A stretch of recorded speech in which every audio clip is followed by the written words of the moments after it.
তো মাম্মি এখানে ওই ধামড়া মাছটাকে কাটছিল।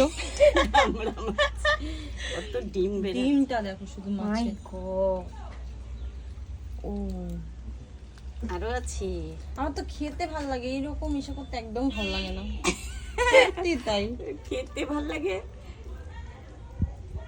অনেক সময় মাসে আসতে নেই, গন্ধ লাগে কিন্তু। আরো ডিম বের আছে, ওরে অনেক ডিম। ডিম হয়ে গেছে, ডিমের জন্য ওয়েটটা পেটে বেড়ে গেছে। হ্যাঁ আরো আছে এদিকে।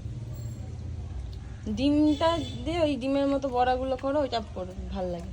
হ্যাঁ বেসন মামি কি একটা বাপরে, এ তো ডিমেই অর্ধেকটা মাছ। হ্যাঁ, এই জন্য 2 কিলো মাছ 1 কিলো 950। তোমার হাফ কিলো মানে 500 মনে হয় ডিমের ওজন। আনলি আর বোন এখানে মাথাটাকে ছাড়াচ্ছে। মাথাটার গালটা গায়ে রক্ত পড়ে গেছে। আমাকে স্নান করে নিতে হবে।